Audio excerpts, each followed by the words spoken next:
사무엘상 강의 49번째 시간으로 기도를 통해 알게 되는 하나님의 뜻이라는 제목으로 말씀을 보겠습니다. 성도의 인생 가운데 무엇이 하나님의 뜻인가 하는 것을 분별하는 것은 아주 중요한 일입니다. 오늘 본문에 다윗도 4번이나 하나님의 뜻이 무엇인가를 간구하고 또 하나님이 그에게 가르쳐 주셨습니다. 그런데 이런 말씀을 읽고 나면 우리에게는 혼돈이 찾아오게 되어 있습니다. 무엇이 혼동스러운가요?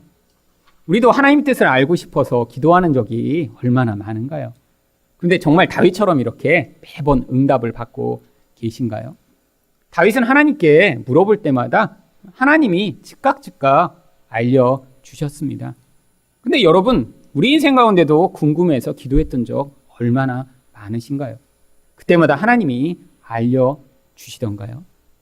여러분, 그런데 여기에선 하나님의 뜻이 무엇인가 우리가 진짜 궁금한 것이 아니라 사실 그동안 알고 싶어서 물었던 모든 것들은 우리 인생의 미래 가운데 나타날 기리용 화복에 대한 그러한 이야기였던 것입니다. 우리가 정말 알고 싶은 것이 하나님의 뜻이 아니었던 거죠. 아파트는 언제 팔고 이사를 가야 될 것인가? 결혼은 할 수 있을 것인가? 아니, 자녀의 학교는 어느 학교를 지원해야 하는 것인가? 암에 걸렸는데 수술을 받아야 되나? 다른 치료를 받아야 되는 것인가? 여러분, 이런 질문을 가지고 하나님께 나아가서 기도할 때 사실 응답을 받지 못하신 것이 정상입니다.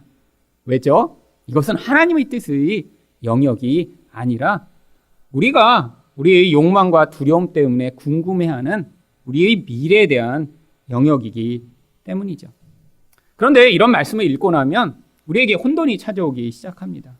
아니, 어떤 사람은 그래도 이렇게 기도를 했더니 하나님이 뜻을 알려주시는데 우리가 이렇게 하나님 뜻을 알지 못하는 것은 신령한 그런 사람한테만 하나님이 하나님 뜻을 알려주시기 때문이 아닐까?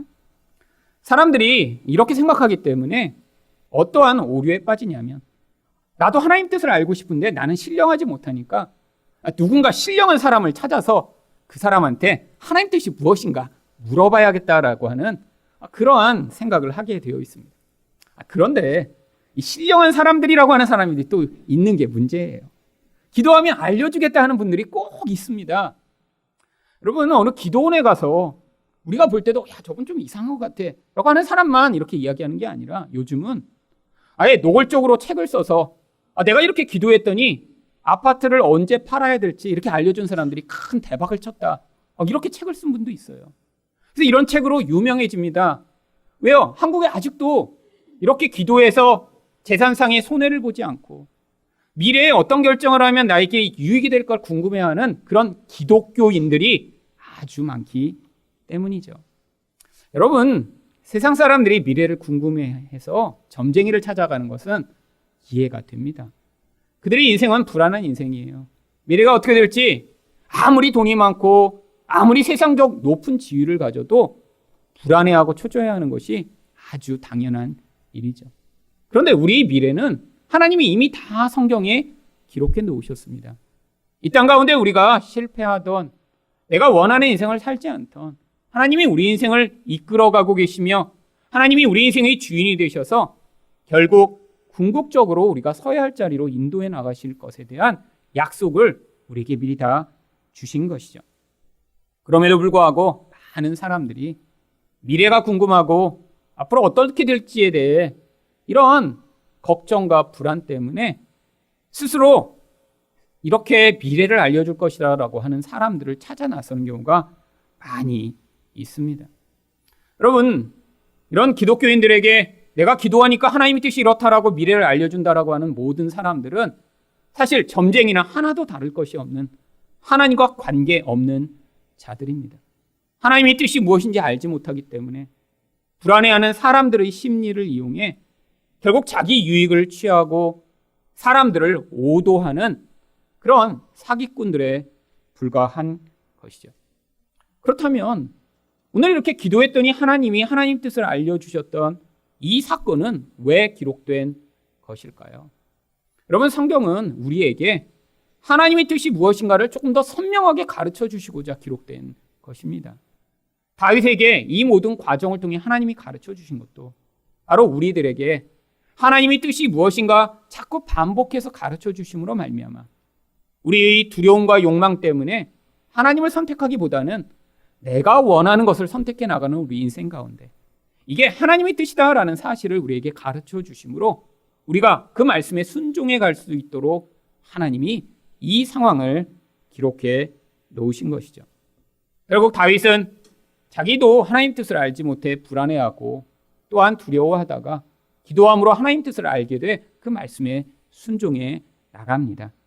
우리 또한 결국 기도를 통해 하나님 뜻을 더 선명하게 알게 될 때 바로 하나님이 우리가 그 말씀에 순종해 나가기를 원하시는 것입니다. 그렇다면 기도를 통해 알게 되는 하나님의 뜻은 무엇인가요? 첫 번째로 불리한 상황에도 불구하고 선을 행하는 것입니다. 1절 말씀입니다. 사람들이 다윗에게 전하여 이르되 보소서 블레셋 사람이 그일라를 쳐서 그 타작마당을 탈취하더이다 하니. 지금 다윗은 모압에 있다가 유다 광야로 돌아온 상황입니다.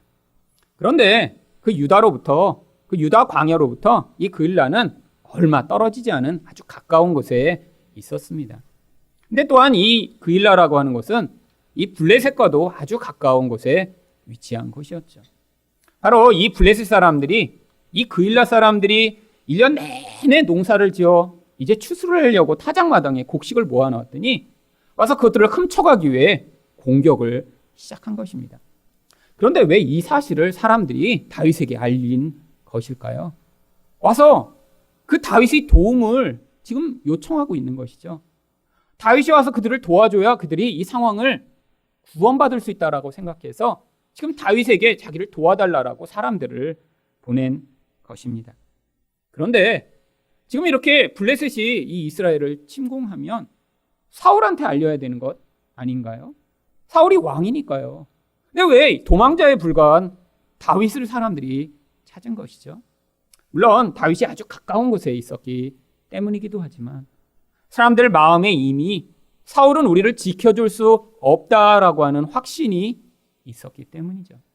이 사울이 지금 자기 동족인 특별히 그들이 존경하는 제사장들을 몰살해버렸다는 사실을 사람들은 이미 다 알고 있었습니다. 아니 저렇게 지금 이상한 사울이 우리를 절대로 도와주지 못한다라는 확신이 그들 안에 있으면서 사울이 아니라 다윗에게 도움을 요청한 것입니다. 이렇게 사람들이 도움을 요청할 때 어떻게 해야 정상인가요? 가서 도와주는 게 정상인 것 같죠. 그런데 갑자기 다윗이 그때 기도를 시작합니다. 2절 상반절입니다. 이에 다윗이 여호와께 묻자와 이르되 내가 가서 이 블레셋 사람들을 치리이까? 왜 다윗이 기도한 것일까요? 지금 상황적으로 아주 불리하기 때문이죠. 여러분, 다윗은 사실 이스라엘에서 여러 가지 상황들로 도망한 도망자들과 함께 자기도 지금 도망하고 있는 상황입니다. 다윗과 함께 있는 사람들은 주로 어떤 사람들인가요? 빚진 자, 마음이 원통한 자, 마음이 상한 자들. 사회적으로도 별 볼 일 없는 그런 도망자들과 함께 지금 도망치고 있는데 제대로 무기가 있겠어요? 이들이 훈련받지도 않은 그런 사람들이죠. 근데 이런 오합지졸을 이끌고 가서 이 블레셋의 군대와 어떻게 싸우겠습니까? 너무나 빤한 결과가 아닐까요? 그런 불리한 상황이기 때문에 그들을 도와야 한다는 당위성은 있지만 지금 다윗도 두려워서 하나님께 기도한 것입니다. 그랬더니 하나님이 2절 하반절에서 어떻게 응답을 하셨나요? 여호와께서 다윗에게 이르시되 가서 블레셋 사람들을 치고 그일라를 구원하라 하시니. 하나님은 상황적으로 지금 다윗이 불리하냐 아니냐에 초점을 맞추고 계신 것이 아니라 바로 다윗이 그 구원자 역할을 해야 됨을 지금 가르치고 계신 것이죠. 선명하게 하나님의 뜻을 계시하신 것입니다. 네가 가서 도와줘라. 그런데 다윗은 이 상황에서 어떻게 하나님 뜻을 분별했을까요? 물론 여기서 다윗이 어떻게 하나님 뜻을 분별했는지 나오진 않지만 6절 말씀에 의하면 다윗이 어떻게 분별했는지 유추를 할 수 있습니다. 6절 말씀입니다. 아히멜렉의 아들 아비아달이 그일라 다윗에게로 도망할 때 손에 에봇을 가지고 내려왔더라. 제사장들은 에봇이라고 하는 옷을 입게 되어 있었습니다. 근데 이 에봇에는 가슴에 흉패라고 하는 12개의 보석을 박은 그런 장식품이 달린 그런 옷이었죠. 그런데 이 에봇에 달린 그 흉패 안에 또 우림과 둠밈이라고 하는 특별한 돌을 또 보관하도록 되어 있었습니다. 출애굽기 28장 30절입니다. 너는 우림과 둠밈을 판결 흉패 안에 넣어 아론이 여호와 앞에 들어갈 때 그의 가슴에 붙이게 하라. 결국 가슴에 붙어있는 그 판결 흉패 안쪽에 돌 2개가 들어있는데 그것을 우림과 둠밈이라고 불렀던 것이죠. 그런데 고대 유대인들에 의하면 이렇게 그 흉패 안에 있던 우림과 둠밈을 통해 하나님 뜻을 분별했다라고 기록하고 있습니다. 어떻게 분별했는지는 아무도 알지 못합니다. 어떤 사람들은 그 중에 하나를 꺼냈는데 그게 우림이면 맞다, 둠밈이면 아니다 이렇게 분별했다라고 주장하는 사람도 있고요. 돌 가운데 그것들이 특별하게 빛나는 방법을 통해 하나님 뜻을 알았다라고 생각하는 사람도 있습니다. 하지만 확실한 것은 하나님의 뜻을 예스냐 노라고 하는 방식으로 당시에 계시하셨다는 것이죠. 그래서 다윗도 이게 맞습니까? 틀립니까? 이런 방식으로 하나님께 지금 하나님 뜻을 묻고 있습니다. 근데 하나님 뜻이 지금 명확히 드러난 거예요. 가라! 그런데 그때 어떤 상황이 벌어졌나요? 3절입니다. 다윗의 사람들이 그에게 이르되 보소서 우리가 유다에 있기도 두렵거든 하물며 그일라에 가서 블레셋 사람들이 군대를 치는 일이니까 한지라. 여러분, 사람들이 볼 때도 말도 되지 않는 하나님 명령입니다. 지금 유다 가운데도 숨어 있는데 거기서도 지금 두려워서 벌벌 떨고 언제 공격당해 죽을지 모르는 상황이라는 것이죠. 그런데 그 전쟁터로 지금 가다니요. 가면 죽을 일이 뻔하다라고 지금 사람들이 생각해서 반대를 시작한 것입니다. 여러분, 이게 바로 일반적 반응이죠. 하나님의 뜻은 항상 우리 욕망과 두려움과 반대의 것을 명령하시는 경우가 많이 있습니다. 하나님의 뜻이 우리가 따르기에도 늘 좋아 보이나요? 하나님의 뜻이 이렇게 우리 두려움을 하나님이 다 피하게 해주시면 그 뜻을 순종하도록 말씀하시나요? 아니에요. 하나님의 뜻은 늘 하나님이라고 하는 분에 대한 온전한 신뢰가 없으면 따라갈 수 없는 그러한 말씀입니다. 그러니까 하나님 뜻이 선명하게 드러나도 이 인간의 욕망과 두려움 때문에 순종하지 못하는 것이죠. 여러분, 그런데 그때 다윗이 어떻게 반응하나요? 다윗이 기도합니다. 여러분, 이미 하나님이 말씀하셨잖아요. 가서 그일라를 도우라고요. 선명하게 하나님 뜻이 나타났는데 왜 다시 기도하죠? 여러분, 다윗도 두려웠기 때문이죠. 여러분, 다윗이 지금 보이는 이 모든 과정이 바로 우리들이 일반적으로 보이는 반응과 유사한 것입니다. 여러분, 우리도 하나님 뜻이라고 확신하고 어떤 일을 할 때가 있어요. 그런데 과정 가운데 사람들이 반대합니다. 사람들이 거부합니다. 그러면 금방 내가 잘못하고 있는 건 아닌가? 라는 생각을 하게 될 때가 있죠. 여러분, 다윗도 두려웠던 거예요. 그래서 다시 확인하고 싶었던 거죠. 그래서 4절 상반절에서 다윗이 또 하나님께 기도합니다. 다윗이 여호와께 다시 묻자온대. 여러분, 다윗은 이렇게 하나님의 뜻을 계속해서 더 확신하여 그 하나님 뜻에 순종하고자 하는 반응으로 반응을 하고 있죠. 여러분, 그런데 우리가 정말 이렇게 불리한 상황 가운데 어떤 말씀을 순종해야 될 때, 그 말씀을 순종하면 우리에게 손해가 찾아올 때 하나님의 뜻이 정말 맞는지 알고 싶어서 기도하나요? 아니요, 정반대인 경우가 많이 있습니다. 여러분, 불리한 것을 하나님이 말씀하신다라고 하면 일단 어떤 사람은 기도를 더 이상 안 합니다. 이거 내가 잘못 들은 거야. 이상하네. 아니면 그때도 기도하는 분들이 있어요. 더 열심히. 왜 기도하시는 거죠? 하나님 뜻을 바꿔보려고 기도하시는 거죠. 아니, 손해가 오는 그런 뜻을 요구하시는데 더 열심히 기도해서 내가 손해보지 않는 그런 방식으로 하나님 말씀하시도록 자꾸 기도하는 것입니다. 여러분, 그게 일반적인 우리들의 반응이에요. 순종하고자 기도하는 게 아니라 어떻게든 나에게 유익을 얻고 어떻게든 내가 두려워하는 일을 피하고자 간구하는 것이 그게 일반적인데 다윗은 이런 상황에서 어떻게 반응하나요? 4절 하반절에서 보시면 바로 이런 다윗에게 하나님이 더 선명하게 하나님의 뜻을 말씀하십니다. 여호와께서 대답하여 이르시되 일어나 그일라로 내려가라. 내가 블레셋 사람들을 내 손에 넘기리라 하신지라. 여러분, 하나님이 하나님 뜻을 말씀하세요. 어떤 뜻을 말씀하시죠? 불리한 상황 가운데도 사람을 구원하는 일을 하라고요. 너희 능력과 너희 상황을 보지 말고 내가 이것이 맞다라고 하는 것을 순종하라고요. 여러분, 이런 하나님의 뜻 우리가 볼 때는 쉬워 보이지만 진짜로 하나님이 요구하실 땐 쉽지 않은 것입니다. 하나님의 뜻을 순종하다 보면 내 생명을 내어놔야 되는 그런 상황이 있어요. 하나님의 뜻을 순종하기 위해서는 내가 그렇게 중요하게 여기는 나의 돈을 포기해야 되고요. 하나님의 뜻을 순종하기 위해서는 내가 꼭 붙들고 있는 무엇인가를 포기해야 되거든요. 그래서 우리도 하나님 뜻인 줄 알면서 순종하지 못하는 것이 많이 있습니다. 여러분, 하나님이 여러분에게 어떤 특별하고 구체적인 뜻을 말씀하시기를 기다리지 마세요. 이미 하나님이 여러분이 해야 할 많은 것들을 성경에 다 담아 우리에게 하나님이 뭘 원하시는지를 말씀해 주셨습니다. 여러분, 성경에서 가장 중요하게 이야기하는 것이 무엇인가요? 사람을 의존하지 말고 하나님을 의지하라고 말씀해 주셨잖아요. 눈에 보이는 세상의 힘을 사랑하지 말고 하나님을 온전히 신뢰하라고 말씀해 주셨잖아요.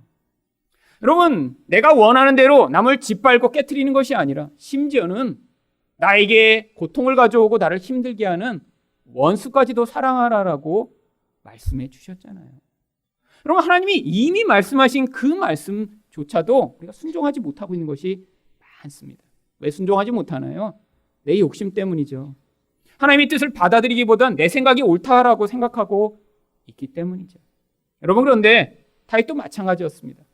두려웠어요. 그래서 하나님 뜻을 더 알고자 기도했더니 하나님이 선명하게 말씀하십니다. 불리해도 순종하라고. 여러분, 그때 다윗이 어떻게 행동하나요? 5절입니다. 다윗과 그의 사람들이 그일라로 가서 블레셋 사람들과 싸워 그들을 크게 쳐서 죽이고 그들의 가축을 끌어오니라. 다윗이 이와 같이 그일라 주민을 구원하니라. 여러분, 예상하지 못하던 결과가 벌어졌습니다. 오합 지조로의 도망자들을 데리고 가서 이 블레셋 군대를 쳐 죽이고 그리고 큰 승리를 얻게 되는 그런 결과예요. 왜죠? 여러분, 순종했기 때문에 나타난 결과죠. 하나님의 뜻이 이루어진 것입니다. 여러분, 바로 우리에게도 하나님이 이런 것들을 요구하실 때가 있어요. 여러분에게도 여러분의 성수구의 수준, 여러분들이 이제 순종의 수준을 밟아가는 어떤 시점이 되면 하나님이 불리하지만 상황적으로는 순종하는 게 어렵지만 여러분에게 말씀하시는 것들이 있습니다.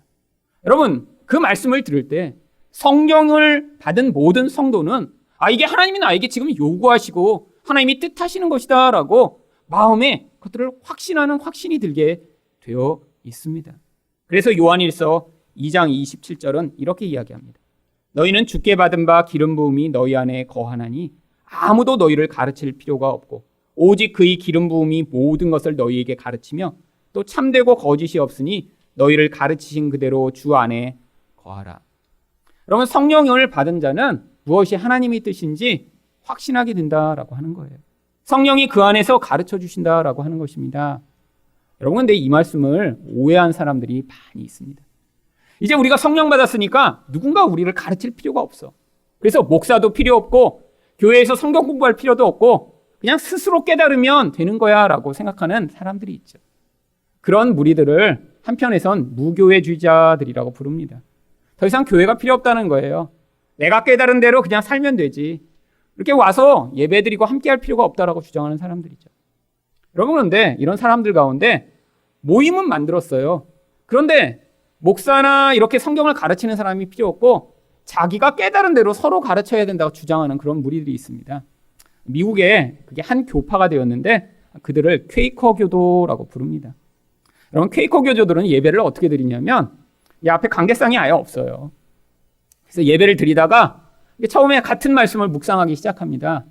그러다가 성령이 그것들을 깨닫게 해주신 사람들이 그냥 한 명씩 일어나서 그 말씀에 대한 자기 생각을 얘기해요. 그 다음에 예배가 끝납니다. 왜요? 성령이 기름 부음으로 각자에게 깨달음을 주셨고 그것들을 나누는 게 예배라고 그들은 자기들의 그러한 교리를 만들어 냈으니까요. 그 얘기하는 거 아닙니다. 여러분, 우리 안에 성령을 받은 자는 결국 하나님이 우리에게 무엇이 중요하다라고 이야기하실 때 그게 맞구나라고 결국 받아들일 수밖에 없다라는 거예요. 불리한 상황 가운데 말씀하셔도 그 불리한 것을 나의 욕심과 두려움 때문에 끊임없이 붙들고 있는 게 아니라 결국에는 순종할 수밖에 없다라고 하나님이 말씀하고 계시는 거예요. 압니다. 지금도 하나님이 여러분에게 말씀하시는 건 여러분 알고 계시죠? 근데 외면하시는 경우가 많잖아요. 여러분 가운데는 돈을 너무 사랑하는 분이 있어요. 근데 하나님이 계속 말씀하시잖아요. 그거 사랑하지 말라고. 여러분 근데 계속해서 외면합니다. 아닐 거야, 아닐 거야.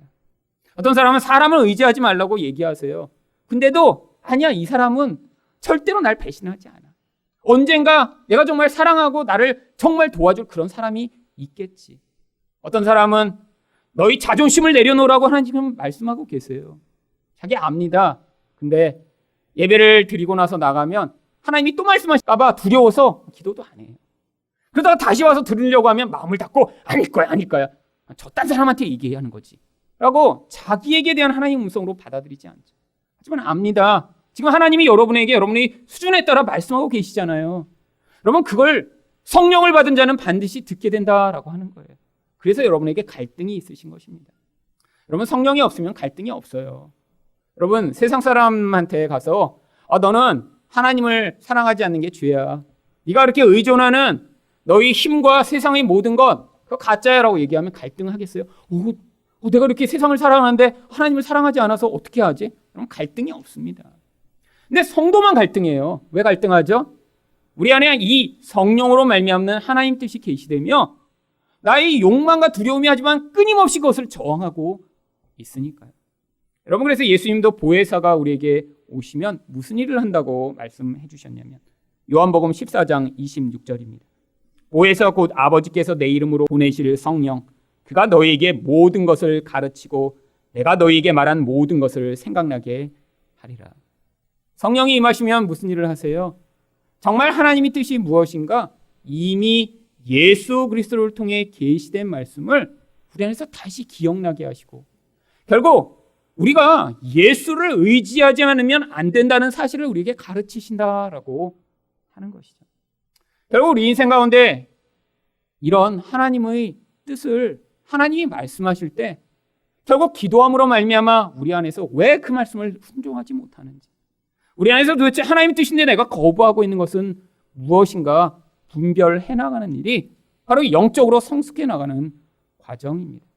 여러분 그런데 교회 오래 다녀도 절대로 이런 기도의 자리로 나아가지 않고 하나님이 요구하시는 그것을 계속 거부하며 살아가는 자는 여러분 아무리 많은 예배를 드리고 아무리 교회 오래 다녀도 변화가 없어요. 여러분 자기 안에서 결국 이런 자기의 하나님 뜻에 불순종하는 본질을 내어놓으며 그게 얼마나 추하고 부끄러운 것인가를 깨달아 순종해 나갈 때만 이런 놀라운 영적 변화로 말미암는 그런 하나님이 베푸시는 은혜를 경험하게 되는 것입니다. 여러분 저도 하나님이 분명히 하나님 뜻이라고 말씀하시는데 제가 정말 끼얹고 그거 하나님 뜻 아니라고 제 안에서 주장하며 거부하고 반항하고 아닐 거야 라고 제 나름대로 변호하며 버텼던 경우들이 아주 많이 있었습니다. 여러분 근데 돌아보니까 왜 그때는 그렇게 그것을 거부하고 제가 인정하지 않았는지 모르겠어요. 그런데 그게 제 마음이 깊은 숨어있던 욕망과 두려움이었죠. 하나님이 어떤 상황을 통해 그것들을 계속 자극하게 해주셨던 것입니다. 근데 그게 더 힘을 가지고 자극해서 튀어나올수록 저는 더 거부했던 거죠. 평소 같으면 그렇게 거부하고 하나님 뜻을 받아들이지 않으려고 안 했을 텐데 하나님이 은혜로 개입해 오신 것입니다. 그럼 미국에서도 하나님이 저한테 많은 것들을 말씀하셨어요. 어떤 것들은 순종하기 아주 쉬운 것이었습니다. 그런데 어떤 것은 너무나 순종하기 어려워서 정말 몇 개월을 기도하며 싸웠던 경우도 있어요. 제가 미국을 떠나려고 준비할 때 그때도 하나님이 저한테 너무너무 힘든 명령을 하시기 시작했습니다. 그럼 미국에서 이제 떠나려고 하는데 이제 돈이 다 떨어졌어요. 돈이 하나도 없는 상황인데 근데 미국에서 이제 떠나기 위해서는 꼭 필요한 돈이 있습니다. 어떤 돈이 꼭 필요할까요? 비행기 표를 사야 한국에 돌아오죠. 근데 비행기표 살 돈이 없는 거예요. 비행기표 살 돈이.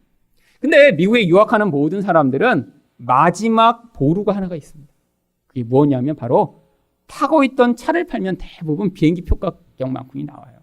왜냐면 대부분 차들이 다 중고차기 때문에 사실 그걸 팔면 대충 비슷하게 맞습니다. 그래서 저도 그렇게 계획을 세워놨어요. 미국에 이렇게 오랫동안 탔던 차를 팔아서 그걸로 비행기표를 대충 하면 되겠다. 근데 그때 하나님이 제 마음 가운데 차를 팔지 말고 그걸 남을 주라고 자꾸 말씀하시는 것 같은 그런 부담스러운 그런 하나님의 뜻을 제가 느끼기 시작했습니다. 이게 고민이죠. 여러분, 차를 팔아서 비행기표 사는 건 아주 쉬운 길이에요. 그거는 내 미래가 보장되는 길이고요. 손해보지 않는 일입니다. 근데 내 돈이 하나도 없는데 그래서 당연하게 그 차를 팔아야 되는 그 당연한 것을 하지 못하게 하시며 누군가 줘야 되게 되는 그런 상황을 인도해 나가실 때 그 답답함과 그 불순종하고 싶은 마음. 여러분, 그래서 기도했습니다. 하나님, 왜 그렇게 하시죠? 그럼 다른 뭔가 보장을 주세요. 근데 그때는 또 따로 돈이 안 들어오는 거예요. 이렇게 보통 이렇게 서로 이렇게 교환을 해요. 제가 이렇게 하나님 그러면 차를 줄 테니까 그러면 적정한 돈을 주세요. 이렇게 해야 되는데 이게 교환이 이루어지지 않으면 저한테 자꾸 요구만 하시는 거예요. 그래서 그때 제가 선택했던 것이 비행기표를 사야 되는 마지막 순간까지 기다리다가 결국 카드로 긁었습니다. 카드로. 근데 그때 신기한 일이 일어났어요. 제가 원래 유학생이라 카드 한도가 1,000불이었는데 그 비행기표 사기 바로 한 달 전에 카드 한도가 4,000불 정도로 늘어나 버린 거예요. 갑자기 편지가 오더니. 왜냐하면 그 카드를 거의 안 썼더니 이제 신용이 높은 줄 알고 갑자기 이제 8년 동안 거의 안 썼더니 그냥 가지고만 있었더니 신용이 높은 줄 알고 올려준 거죠. 딱 비행기표 살 만큼이 됐습니다. 그래서 불안한데 카드로 긁었어요. 그러고 난데 하나님이 그 자동차를 자꾸 요구하시는데 근데 제 마음에 갈등이 시작되었습니다. 이걸 팔면 쉬울 텐데. 근데 그 쉬운 길을 포기해야 되니까 너무너무 힘들었던 거예요. 근데 차라리 그냥 팔아서 누군가를 주는 건 괜찮은데 여러분 그건 제가 많이 훈련했습니다. 미국에서 돈이 없는데도 누군가 돈 주는 거 엄청나게 훈련했어요. 그래서 우리 교회가 지금 그렇게 하고 있는 거예요. 제가 미국에서 수백 번 해봤더니 괜찮거든요. 그래서 저희 교회도 지금 집단으로 이렇게 하고 있는 거예요. 해봤더니 괜찮아서. 여러분 근데 그때는 한 가지 더 큰 문제가 있었습니다. 왜? 이제 떠나야 되는데 그 정도로는 안 됐던 거예요. 제가 주고 싶은 사람 제가 주고 싶었어요. 어떤 사람이요? 그래도 저한테 성경 공부하고 제 말도 잘 듣고 평소에 저랑 친한 사람 주고 싶죠. 그렇잖아요? 기왕 줘야 되는데. 근데 성경 공부도 한 번도 안 오고 그 다음에 별로 저랑 그렇게 깊이 친하지도 않은 그런 사람을 줄 수밖에 없는 환경을 하나님이 만드셨습니다. 그때부터 제 불만과 거부가 점점 커지기 시작했어요. 여러분 근데 더 심한 일이 벌어지기 시작했습니다. 갑자기 차에서 막 소리가 나기 시작하는 거예요. 앞바퀴에서 덜컹덜컹. 그냥 소리 났으면 제가 그냥 주려고 그랬어요. 그냥 그 상태로 하여튼 어떻게든 그냥 차가 완전히 망가지지만 않고 그냥 덜컹덜컹 소리가 나니까 줘야지. 그런데 저랑 아주 친하던 제 후배가 갑자기 그러는 거예요. 형, 지난주에 차 몰고 오는데 차에서 소리 나는데 그냥 놔두고 교회 갔다 오는데 갑자기 차 바퀴가 빠져서 길에서 굴러가더라고. 근데 그게 내 바퀴였어. 가족이 다 죽을 뻔했어. 그러는 거예요. 근데 갑자기 제가 그때 생각이 들었습니다. 차를 줬는데 갑자기 타고 가다 차 바퀴가 빠져서 일가족이 몰살했는데 김일승이 준 차 탔다 그렇게 됐더라. 이런 얘기 들으면 제가 평생 그 죄책감에서 벗어나지 못할 것 같은 거예요. 그래서 그 차를 몰고 주기 며칠 전에 사실 카센터에 갔습니다. 그랬더니 쇼바가 다 나갔대요. 바퀴가 빠지는 문제는 아니에요. 하지만 쇼바가 나와서 그걸 고치는데 약 8, 90만 원 정도 같은데요. 여러분 근데 제가 그때 딱 통장에 약 100만 원 정도가 있었습니다. 어떤 돈이었냐면 학교에서 졸업을 하려면 졸업비라고 돈을 내야 가운도 빌려주고 졸업장도 줘요. 먹고 튈까 봐 돈 안 주면 가운도 안 빌려주고 졸업장도 안 줍니다. 이 미국 대학도 야가요, 굉장히. 그래서 가운을 빌려서 졸업식장에 참여하려면 돈을 내야 된다는 거예요. 근데 딱 그 돈을 제가 몇 주 동안 모아놓고 있었거든요. 심각하게 고민하기 시작했습니다. 마지막 이날까지 돈을 안 내면 나는 졸업을 못하게 되는데 정말 어떻게 해야 하나? 여러분 그때 있던 제 가장 친한 친구가 저한테 뭐라고 했는 줄 아세요? 야, 내가 여태까지는 그냥 지켜보기만 했는데 이건 너무 심하다. 그래도 그분도 차를 받기로 했다가 이렇게 못 받게 되면 너무 서운하니까 그냥 차를 판 다음에 그래서 카센터에 이렇게 팔면 거기서 산다고 그래요. 뭐 이거 고치지 않고 우리한테 팔면 우리가 고쳐서 팔겠다고. 그래서 팔고 너무 미안하니까 돈을 조금 드리면 거기도 없던 돈 생기고 얼마나 좋냐고. 야, 너 지금 이렇게 빚 지고 이렇게 한국 떠나면 못 갚아. 이게 하나님 뜻인 것 같은 거예요, 이게.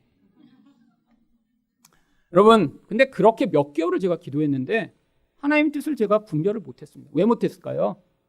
하나님은 계속 말씀하셨어요. 찾으라고 그냥. 그리고 고쳐서 두라고까지 말씀하시나 여기서 제가 걸려 넘어진 거죠. 왜요? 너무 큰 희생을 해야 되니까요. 마지막 순간에. 여러분 미국에서 8년을 유학하며 그 졸업장 달라고 유학했는데 그 졸업장 못 받고 사진도 못 찍고 졸업할까 봐. 여러분 그래서 제가 그날 너무너무 갈등이 돼서 기도하러 제 방에 들어갔습니다. 기도하려고 무릎을 꿇는데 그때 선명한 하나님의 뜻이 분별이 되더라고요. 고쳐서 줘라. 여러분 너무 선명했어요. 너무. 여러분 제가 무릎을 꿇다 말고 다시 일어났습니다. 너무 선명해서 기도할 필요가 없더라고요. 물론 하나님이 그 전에 몇 개월간 말씀하셨는데 제가 계속 거부해서 못 듣고 있었던 것이죠. 아니 알면서도 일부러 피했던 거예요. 여러분 그래서 제가 무릎을 꿇다 말고 일어나 방에 나왔더니 아내가 기도하러 갔는데 왜 그냥 바로 나오냐고 그러더라고요. 그래서 고쳐서 주래. 그럼 바로 그 순간에 제 마음이 변할까 봐 바로 차를 몰고 카센터로 갔습니다. 여러분 가면서 제가 어떻게 간 줄 아세요? 너무너무 울어서 여러분 앞에 앞에가 안 보이는 거예요. 막 눈물이 계속 흘러갔고 너무 화나고 너무 억울하고 너무 힘들었어요. 카센터 갔더니 아저씨가 그러시더라고요. 쇼바도 싼 게 있고 비싼 게 있대요. 근데 싼 게 제가 가진 것만큼 싼 거면 700불, 비싼 거는 900불이래. 그래서 비싼 걸로 바꿔달라고 그랬어요. 어차피 없는 돈 그냥 털털 털어서 그냥 좋은 걸로 바꾸자고. 돌아오는데도 눈물이 나더라고요. 갈 때만이 아니라. 여러분 집에 들어와 아내한테 얘기했어요. 여보 졸업식을 포기하고 하나님의 마지막 시험에 내가 순종한 것 같아. 여러분 그때 제가 순종할 수 있었던 게 바로 창세기 말씀 때문이었습니다. 아브라함에게 하나님이 이삭을 바치라고 하실 때 아브라함이 얼마나 고통스러울지 그때 이해가 되더라고요. 제 이삭이 바로 제 졸업장이었어요. 정말로 제가 그 배를 자른 것 같은 그런 느낌으로 정말로 쇼바를 갈았습니다. 자동차 쇼바를. 여러분 그리고 정말 내일까지 돈을 안 내면 이제 졸업식에 참여를 못하고 그냥 끝이에요. 그런데 그날 이상한 일이 벌어졌어요. 이틀 동안에요. 미국에서 저한테 성경을 배웠던 목사님들이 아니 그때까지는 한 명도 연락이 없다가 갑자기 연락들을 하시기 시작하면서 이틀 만에 한국에 돌아간 목사님, 미국에서 공부를 하고 딴 데 간 목사님들이 이것저것에서 돈을 보내서 3,000불이 들어왔어요. 하루 만에. 여러분 그래서 가서 당당하게 졸업비를 내고 가운을 받아왔습니다. 그리고 그 다음날 사진 찍었어요. 여러분 근데 이상한 일이에요. 그러고 나서 결국에는 이삿짐도 보냈는데 이삿짐도 원래 돈을 못 줬어요. 그렇잖아요. 돈이 없는데 어떻게 이삿짐 돈을 주겠어요.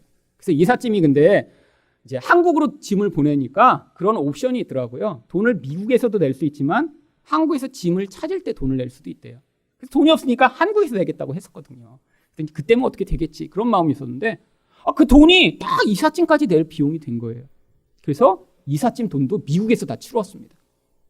그리고 돈이 조금 남아서 돌아올 때 저희 가족, 친척 그다음에 그동안 후원해 주셨던 분들 선물도 사갖고 왔어요. 그 돈이 땡 끝났습니다. 여러분 무슨 돈이 남았을까요? 비행기 값이 남았잖아요. 400만 원 정도. 근데 한국에 들어와서 어떻게 그거를 처리할까 고민되기 시작했어요. 여러분 비싼 이자로 사실 카드를 긁은 거예요. 1년에 29%예요. 그 카드 이자 비율이. 그러니까 그게 막 숨이 막히는 거예요. 물론 한 달씩 하면 그렇지만 이걸 언제 갚을 수 있지? 한국에 들어와서 2달쯤이 지났는데 그때 미국에 제가 마침 살던 집에 저한테 성경 공부를 배우던 목사님이 이사를 오셨습니다. 저희 집이 약간 그때 이제 안쪽에 있는 괜찮은 집이라 그분이 이사하기 전에 먼저 사무실에 가서 자기가 저분 떠나면 거기 들어오겠다고 자기가 한 거예요. 그분이 들어오더니 저한테 연락을 한 거예요. 목사님 어디서 미국 기관에서 편지가 왔는데 이거 뜯어봐도 될까요? 그래서 뜯어보고 좋은 거면 이제 뭐 활용을 하시고 뭐 나쁜 건 버리세요. 뭐 광고면. 그랬더니 뜯어보더니 그러는 거예요. 목사님 미국에서 신청했던 세금 환급이 나왔어요. 4,000불이요. 그럼 미국에서 제가 몇 년 동안 학비를 냈던 그 학비에 대해 세금 환급하라고 해서 냈는데 어떤 사람은 되고 어떤 사람은 안 된다고 하더라고요. 근데 그거 오래전에 했던 거예요. 1년 전에. 근데 그때까지 돈이 안 나와서 저는 안 되나 보다 했는데 제가 미국을 떠난 다음에 그 세금 환급이 됐습니다. 그래서 그 돈으로 미국에 있는 모든 빚을 다 갚았어요. 여러분, 저한테 정말 마지막 시험이었습니다. 미국에서 그렇게 하나님 뜻에 순종하기 어려워하던 저를 하나님이 끊임없이 두려워서 불순종하고 내 욕심 때문에 불순종하며 살던 저를 하나님이 계속해서 은혜로 인도하셔서 하나님의 뜻에 순종하는 자 되게 만드시고자 하나님이 그 마지막 시험을 통해 무엇이 하나님의 뜻이며 무엇이 진짜 선한 것인 것을 가르쳐 주시고자 했던 것이죠. 여러분, 여러분의 수준에 따라 하나님이 지금 말씀하시는 게 틀립니다. 어떤 분은 주일날 빠지지 않고 교회에 오는 것만 해도 여러분 하나님 뜻에 순종하고 계신 거예요. 그 정도만 하셔도 돼요. 평소에 안 나오던 분이 주일날 이거 떼어서 주일날 오는 거 이거 쉽지 않은 것입니다. 여러분, 그래서 여러분 그냥 어떤 분은 오시기만 해도 제가 하나님 뜻에 순종하고 계시구나 이렇게 생각을 합니다. 잘 하시는 거예요. 여러분, 하나님 그것만 요구하시나요? 아니에요. 이제는 여러분의 수준에 따라 말씀하시는 게 틀려요. 이전에는 말씀하시지 않던 거 여러분에게 지금 말씀하시는 거 듣고 계신 분 계시죠? 너무 싫은데 그거 하라고. 너무 불편한데 순종하라고요. 옛날에는 내 자존심을 지키고자 몸부림치며 살며 이게 전부야라고 했는데 하나님은 어떤 분에게는 그거 내려놓으라고 하시는 분 계세요. 어떤 분한테는 돈이 최고야 그래서 끊임없이 이거는 절대 못 내놔라고 붙들고 있는 것 하나님이 말씀하실 때 있어요. 여러분, 그걸 내려놓는 게 여러분이 그때 바로 하나님의 뜻에 순종하는 것입니다. 여러분, 그럼 어떤 일이 벌어지나요? 여러분, 그렇게 순종한 자에게 경험되는 놀라운 하나님의 은혜가 바로 그 인생 가운데 나타나기 시작하며 여러분, 그것을 통해 여러분만이 아니라 많은 사람들이 하나님의 은혜를 경험하게 되는 그런 자리로 나아가게 되는 것이죠. 두 번째로 기도를 통해 알게 되는 하나님의 뜻은 무엇인가요? 사람이 아닌 하나님을 신뢰하는 것입니다. 바로 다윗이 이렇게 그일라에 들어간 것을 어떤 사람이 또 사울에게 알립니다. 7절 상반절입니다. 다윗이 그일라에 온 것을 어떤 사람이 사울에게 알림해. 그럼 광야에 숨어 있을 때는 찾기가 쉽지 않습니다. 이 유대 광야는 동굴들도 아주 많고요. 또 환경이 너무 척박해서 그것을 이렇게 찾아다니는 게 쉽지 않은 상황이죠. 근데 어느 한 성에 들어가 버렸어요. 이제는 찾는 것이 아주 쉽습니다. 게다가 이 그일라라고 하는 성은 블레셋과 싸움이 있는 그런 변방 지역에 있었기 때문에 아주 견고한 성벽과 성문으로 이렇게 지키고 있는 성이었어요. 그일라라고 하는 그 성의 이름 뜻이 성벽을 가진 성이라고 하는 뜻입니다. 그랬더니 사울이 7절 하반절에서 무엇이라고 이야기를 하나요? 사울이 이르되 하나님이 그를 내 손에 넘기셨도다. 그가 문과 문 빗장이 있는 성읍에 들어갔으니 갇혔도다. 그러면 이 사울의 말을 한번 보세요. 뭐라고 이야기합니까? 하나님이 하셨다. 하나님이. 할렐루야. 아니, 하나님이 이렇게 좋은 일을 하시더니 유다 광야에 도망다닐 때 내가 잡아 죽이고 싶었는데 못했는데 하나님이 저렇게 성벽 안에 갇힐 수 있는 그일라에 들어가게 하셨구나. 여러분, 이렇게 하나님이 하셨다라고 찬양하는 이 사울이 바로 얼마 전에 무슨 일을 했나요? 바로 앞장인 사무엘상 22장 18절과 19절을 보시면 왕이 도액에게 이르되 너는 돌아가서 제사장들을 죽이라 하매 에돔 사람 도액이 돌아가서 제사장들을 쳐서 그날에 세마포 에봇 입은 자 85명을 죽였고 제사장들의 성읍 노브의 남녀와 아이들과 젖 먹는 자들과 소와 나귀와 양을 칼로 쳤더라. 여러분, 하나님이 하셨구나라고 찬양하는 이 사울이 방금 전에 했던 일이 뭐죠? 다윗을 도와줬다고 제사장들을 다 죽여버린 것입니다. 제사장만 죽인 게 아니라 그 가족들, 짐승들까지 다 진멸하는 이런 무서운 악을 행했지. 근데도 여전히 하나님이 하셨다라고 찬양하는 이 사울의 모습을 어떻게 이해해야 하나요? 여러분, 이게 바로 우리의 모습이라는 거예요. 여러분, 사람들이 와 하나님이 은혜를 베푸셨다라고 이야기할 때 언제 그렇습니까? 나에게 이익이 되면 항상 그래요. 사업이 뭔가 잘 됐어요. 그러면 와 하나님 할렐루야, 하나님 날 도우셨군요. 아파트를 팔았는데 다른 집보다 비싸게 팔았어요. 그러면 와 하나님이 은혜를 많이 주셨습니다. 대학에 못 갈 놈이 갑자기 좋은 대학을 갔어요. 할렐루야, 하나님이 이렇게 놀라운 축복을 주셨구나. 여러분, 근데 정확히 정반대의 경우가 어떤 경우죠? 아파트를 팔았는데 손해를 봤어요. 그러면 이 마귀가 영향을 미쳤나? 자식이 대학교를 가야 되는데 잘 못 갔어요. 그러면 어떻게 돼요? 아니, 왜 하나님 나한테만 이렇게 주지? 여러분, 여러분이 하나님을 어떻게 생각하고 계신가요? 혹시 사울처럼 생각하고 계신 건 아닌가요? 여러분, 사울이 바라보는 하나님은 어떤 분이죠? 나의 욕망을 채워주고 나를 두려움을 벗어나게 만드는 그런 우상인 거예요. 여러분, 많은 사람들이 하나님을 그렇게 섬깁니다. 나에게 유익을 주는 하나님은 좋은 하나님이에요. 근데 내 상황이 나빠지고 힘들어지면 그 하나님은 나쁜 하나님이야. 아니면 나만 미워해, 특별히. 여러분, 우리가 그럴 때 얼마나 많은가요? 나쁜 상황을 지나갈 때 여러분 정말 감사하신가요? 나쁜 상황 가운데 하나님이 내 인생 가운데 이 과정을 통해 은혜를 베풀고 계시며 내가 욕망과 두려움에서 벗어나 하나님을 신뢰하는 자가 되도록 인도하고 계시구나라고 생각하고 계신가요? 아니면 하나님은 나만 미워하고 내 인생에 이렇게 나쁜 일을 계속 주는 그런 이상한 하나님이네? 혹시 이렇게 생각하고 계신 것은 아닌가요? 여러분, 이게 바로 하나님을 잘못 믿고 있는 우리들의 모습을 지금 전형적으로 보여주고 있는 거예요. 여러분이 만약에 상황을 가지고 하나님을 늘 판단하고 계시면 여러분은 사울 수준에서 벗어나지 못하고 있는 것입니다. 여러분, 다윗을 한번 보세요. 여러분, 이 다윗은 우리에게 속한 게 아니잖아요. 성령이 우리 안에서 만들어내신 이 다윗의 반응은 무엇인가요? 광야에 들어가도 어려운 상황이 생겨도 그 상황을 하나님의 뜻으로 받아들이며 순종해 나가기고자 몸부림을 칩니다. 물론 두렵죠. 힘들죠. 그래도 하나님 도와주세요. 하나님이 약속을 주세요. 하나님이 이 모든 상황인데 하나님의 뜻이 있음을 제가 믿고 가길 원합니다라고 반응하는 그 반응을 해나갈 때 하나님이 그 인생 가운데 개입하셔서 은혜를 베푸시는 것을 경험하게 되어 있는 것이죠. 여러분, 이렇게 사울이 다윗이 그일라에 갔다는 이야기를 듣고 8절 상반절에서 무슨 일을 합니까? 사울이 모든 백성을 군사로 불러 모으고. 여러분, 그일라가 공격당한다고 할 때 그때 모았어야 될 군사죠. 근데 그때는 안 불러 모읍니다. 근데 왜 지금 불러 모았죠? 자기가 죽이고 싶은 다윗이 그곳에 있으니까요. 자기 욕망을 위해서는 사람들을 도구로 사용하는 것이죠. 사람들을 위해 존재하는 게 아닙니다. 늘 자기를 위해서 존재해요. 다른 사람이 내 욕망을 만족시켜줘야 돼요. 하나님도 그렇지만 사람도 나를 위해 존재해야 되는 그 무서운 자기 중심성을 보여주는 것이 바로 사울입니다. 여러분, 그래서 우리 안에서 이 사울이 죽임을 당해야 돼요.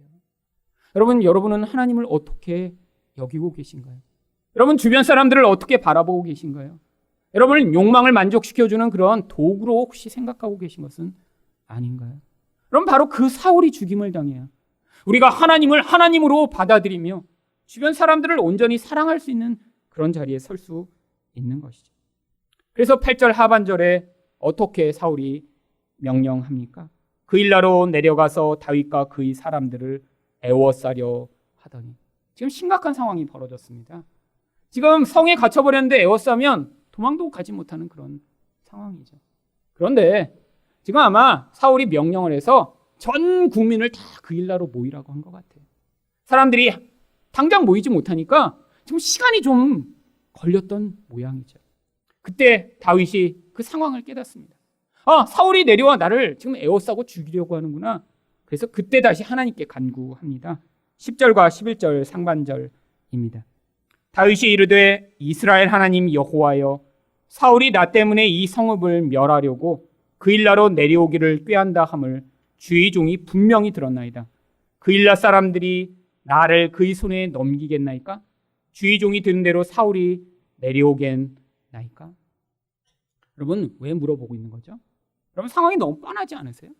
한번 생각해 보세요. 만약에 사울이 와서 그일라를 포위하고 그일라 성읍 사람들을 다 죽이겠다고 협박하면서 내놓으라고 하면 사람들이 어떻게 하는 게 정상적인 반응이죠? 다윗을 내어놓은 게 되게 뻔한 상황이에요. 근데 왜 지금 다윗은 이걸 기도하고 있는 것일까요? 여러분, 지금 이게 그일라 사람들이 그냥 그일라 사람들이 아니기 때문이죠. 어떤 일을 다윗이 그들에게 해주었나요? 은혜를 베풀었습니다. 어려운 상황 가운데 생명을 내걸고 가서 그들을 구원해 주었어요. 그러니까 다윗이 지금 어떻게 생각하고 있는 거예요? 혹시나 이들이 사울이 와도 나를 보호해 줄 것은 아닐까? 아니 이렇게 안전한 성 가운데에 있는 이 성읍에 내가 피하면 이 사람들만 나를 도와주면 그러면 사울이 이 성을 쉽게 함락하지는 못할 텐데. 아니 이들이 나의 도움을 받았는데 그냥 외면할까? 지금 마음에 그런 의심이 자꾸 드는 거예요. 일반적이라면 빨리 도망가야죠. 근데 이렇게 선을 베풀었으니까 그거에 대한 보상을 지금 기대하고 있는 것이죠. 여러분, 그래서 기도한 것입니다. 하지만 이런 기대가 언제든지 깨어질 수 있거든요. 여러분, 그랬더니 하나님이 뭐라고 응답하셨나요? 11절 하반절입니다. 여호와께서 이르시되 그가 내려오리라. 그들이 너를 넘기리라. 야, 사람들 믿지 마. 안 돼, 안 돼. 지금 하나님 미리 말씀해 주신 거예요. 그들을 믿었다가는 넌 반드시 잡히게 될 거야. 사람을 믿으면 안 되는 거야. 라고 지금 다윗에게 가르쳐 주고 계신 것입니다. 여러분, 다윗 입장에서는 얼마나 실망스러운 일인가요?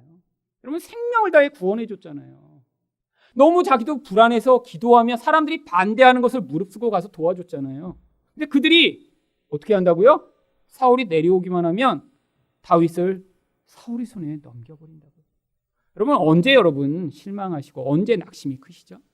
누군가에게 은혜를 베풀었는데, 누군가에게 헌신하고 사랑을 했는데 배신당할 때입니다. 여러분, 모르는 사람 때문에 그렇게 크게 상처받지 않아요. 내가 이렇게 잘 해줬는데 상대방이 나를 배신하고 그런 나의 반응에 합한 반응을 하지 않을 때 우리는 배신감을 심하게 느낍니다. 여러분, 가장 이런 일반적인 경우가 어떤 경우죠? 자식입니다, 자식. 여러분, 자식한테 사실은 얼마나 부모님들이 많이 헌신하세요. 근데 자식들이 그것들을 받아들이면 우리 부모님 너무 감사하다. 정말 우리 엄마 아빠 같은 사람 없어. 내가 이걸 어떻게 감당하고 어떻게 이 은혜를 갚지? 이런 자녀는 한 명도 못 봤습니다. 한 명도. 너무 당연해요. 아니 늘 비교해요. 다른 집은 그것도 사주는데 왜 엄마 아빠는 맨날 안 사줘? 그냥 굳으세요. 이렇게 반응하는 게 자녀의 일반적 태도죠. 여러분, 이 배은망덕한 이런 반응. 여러분, 근데 어떤 부모들이 더 많이 자녀 때문에 상처받나요? 내가 이렇게 많은 은혜를 베풀었으니까 저 아이들이 크면, 내가 힘이 약해지면, 내가 돈이 없어지면 그러면 이들이 나를 도와주겠지? 그런 경우 없습니다. 여러분, 자녀 하나 키우는데 수억 원이 들잖아요. 근데 나중에 그 자녀가 100분의 1이나 갖고 오면 그러면 그냥 감사하다고 여기세요. 여러분, 기대하지 마세요. 왜? 여러분, 왜 상처받죠? 잘못 기대해서 그래요. 아니, 내가 헌신했으니까 분명히 혜택이 오겠지? 여러분, 이건요, 헌신한 게 아니에요. 자기를 위해서 투자한 거예요. 투자한 거예요. 여러분, 미국에서 만난 많은 청년들이 부모 때문에 엄청나게 상처를 받습니다. 이유가 뭔지 아세요? 여러분, 미국까지 자녀를 보낼 정도면 부모가 다른 집보다 더 많이 투자한 거예요. 한국에서 길렀으면 1, 2억 원이면 길렀는데 미국까지 보내서 매년 1, 2억 원씩 투자한 거예요. 여러분, 투자한 부모는 반드시 뭘 요구하는 줄 아세요? 결과를 요구합니다. 여러분, 근데 결과를 요구했는데 자녀가 원하는 수준의 대학교에 가지 못해요. 그럼 어떻게 변화한 줄 아세요? 부모가 무섭게 돌변합니다. 자녀를 끊임없이 몰아가요. 왜 내가 이렇게 너를 위해 헌신했는데 그 결과가 안 나오냐고요. 자녀를 위해 한 게 아니에요. 자기를 위해 한 거죠, 자기를. 그게 바로 사울이에요. 내가 이렇게 투자를 3억 원을 하면 이 자녀로 말미암아 그것에 버금가는 훨씬 더 큰 보상이 주어지길 원해서 그동안 한 거예요. 물론 물질적 보상이 아닐지도 모릅니다. 내 자녀 하버드 다녀요. 하버드 들어보셨어요? 이런 거 하는 그 보상. 근데 얘기를 했더니 아무도 몰라. 무슨 학교요? 여러분, 미국의 대학이 수천 개입니다. 여러분, 한국에서 보낼 땐 하버드 갈 줄 알았어요. 근데 가보니까 아니야. 여러분, 그럼 부모가 화가 나는 거예요. 아니, 이름도 못 들어본 이런 대학 가려고 내가 이렇게 수억 원을 보냈어? 여러분, 이게 무서운 일이죠. 여러분, 은혜를 은혜로 반응하지 않고 남에게 섬기고 사랑하는 것조차도 자기를 위해서 하는 모든 사람들은 결국 사람에게 상처받게 됩니다. 여러분, 하나님 그거 하지 말라는 거예요. 여러분, 인간은 다 이기적입니다. 인간은 다 욕심과 두려움에 매여서 결정적인 순간이 되면 자기 자신을 위해 선택할 수밖에 없는 존재예요. 여러분, 그 일라 사람 진짜 나쁜 것처럼 보이시죠? 여러분, 근데 생각해 보세요. 다윗한테 도움을 받은 건 금방 잊어먹습니다. 사울이 와서 어떻게 위협할까요? 너네 못 봤어? 바로 전에 이렇게 다윗을 도와줬다가 제사장들이랑 짐승까지 다 죽었잖아. 너네 못 봤어? 여러분, 그런 상황이 되면 여러분 어떻게 선택하시겠어요? 이게 인간입니다. 하나님은 인간의 본질을 다 꿰뚫고 계세요. 여러분, 인간은 결국에는 그 무서운 죄성으로 말미암아 눈에 보이지 않는 하나님 말씀이 아니라 자기를 위한 선택을 할 수밖에 없는 거예요. 그래서 우리 보고 자꾸 얘기하시는 거예요. 사람을 의지하지 말라고요. 여러분, 이걸 깨닫지 못한 자들은 어떡합니까? 이런 모든 상황에서 계속해서 사람을 의지해요. 근데 다윗은 여기서 하나님 음성을 듣습니다. 여러분, 그리고 어떻게 반응했나요? 13절입니다. 다윗과 그의 사람 600명 가량이 일어나 그일라로 떠나서 갈 수 있는 곳으로 갔더니 다윗이 그일라에서 피한 것을 어떤 사람이 사울에게 말하며 사울이 가기를 그치니라. 사람에 대한 일말의 기대와 실망을 하지 않습니다. 여러분, 얼마나 실망스러운 사람이에요. 생명을 다해 도와줬는데 이들이 배신한다는 걸 알았을 때, 근데 그들에 대해서 다윗은 깨끗하게 끊어버립니다. 왜? 그게 인간이니까요. 여러분, 성경이 그래서 인간을 무엇이라고 이야기를 합니까? 시편 146편 3절부터 5절까지 보십니다. 귀인들을 의지하지 말며 도울 힘이 없는 인생도 의지하지 말지. 여러분, 귀인들이 누군가요? 고귀한 사람들입니다. 평소에 너무 멋져 보였어요. 야, 저분이면 저분. 야, 저렇게 훌륭한 분이면, 저렇게 고매한 분이면, 야, 저런 분 정도면 내가 어려운 상황에서 도와주지 않을까? 아니요. 아니라는 거예요. 여러분, 아무리 훌륭해 보이는 사람도 위기 순간이 되면 결국 자기를 위한 선택을 할 수밖에 없습니다. 그래서 하나님 뭐라고 하세요? 사람을 의지하지 말라고요. 여러분, 사람의 본질을 하나님이 뭐라고 얘기하세요? 4절입니다. 그의 호흡이 끊어지면 흙으로 돌아가서 그날에 그의 생각이 소멸하리로다. 여러분, 그렇게 듬직해 보이는 사람도 흙에 불과하다는 거예요. 여러분, 지금 사람 때문에 낙심하세요? 여러분, 자녀 때문에 실망하셨어요? 배우자 때문에 지금 마음이 상하세요? 여러분이 지금 사람을 의존해서 그래요. 처음부터 아무 기대를 안 하셨으면 실망도 안 해요. 여러분, 결혼하시면서 기대 많이 하셨으니까 지금 실망하신 거예요. 여러분, 결혼하시면서 아예 아무런 기대를 안 했다고 생각해 보세요. 저 사람은 내가 살려줘야 되는 사람이야. 이러면 지금 그냥 감사할 거예요. 그냥 살아있으니까. 근데 왜 낙심하셨죠? 멋진 사람으로 나를 도와주기를 기대했으니까요. 근데 결혼하면 다 실체가 폭로되잖아요. 어떤 실체가 폭로되나요? 사람은 사람을 견고하게 붙들어줄 수 없다라는 그 실체가 폭로되는 거예요. 여러분이 지금 배우자 때문에 실망하고 자녀 때문에 실망하셨으면 여러분 지금 잘못하고 계셨던 거예요. 그게 죄라는 것입니다. 성경 이야기는 어떤 죄예요? 교만이라는 죄예요. 왜? 눈에 보이지 않는 하나님을 의존하는 겸손이 아니라 눈에 보이는 무엇인가를 의존하여 그것으로 나의 근거를 삼고자 했으니까. 그게 무서운 교만입니다. 무서운 교만이에요. 여러분, 사람 때문에 실망하고 계시면 지금 그 교만이 폭로되고 있는 거예요. 하나님 앞에 기도하셔야 돼요. 하나님, 이 교만을 폭로해 주셔서 감사합니다. 여러분, 그게 바로 성도가 변화되어 나가는 과정이죠. 하나님이 그래서 5절에서 뭐라고 요구하세요? 야곱의 하나님을 자기의 도움으로 삼으며 여호와 자기 하나님에게 자기의 소망을 두는 자는 복이 있도다. 여러분, 하나님만 믿으라는 거예요. 여러분, 근데 이거 우리가 다 알지만 가장 어려운 일입니다. 여러분, 인생을 통해 배워야 되는 교훈이죠. 얼마나 어려운지 끊임없이 우리는 눈에 보이는 누군가 날 도와주지 않을까? 어떤 사람에게 내가 이렇게 잘하면 그도 나에게 혜택을 주지 않을까? 여러분, 이런 기대를 하고 살아가는 게 우리입니다. 근데 오늘 또 정답을 또 들으셨어요. 그러니까 어떤 생각이 드세요? 그럼 나도 아무도 도와주지 말자. 그냥 자식도 지 혼자 그냥 알아서 키우라고 그러고 그냥 아무도 돕지 말자. 그냥 이제 나는 내 인생 나 혼자 살아야지. 그러지 말라는 거예요. 그러지 말라고요. 여러분, 그래서 갈라디아서 6장 9절에 뭐라고 써 있나요? 우리가 선을 행하되 낙심하지 말지니 포기하지 않으면 때가 이름에 거두리라. 여러분, 우리가 내가 보상을 얻기 위해 하던 그 행위, 사울과 같은 행위, 나의 미래에 호혜적인 관계로만 내가 관계를 맺던 그 행위가 아니라 이제는 우리가 어떻게 선을 행해야 돼요?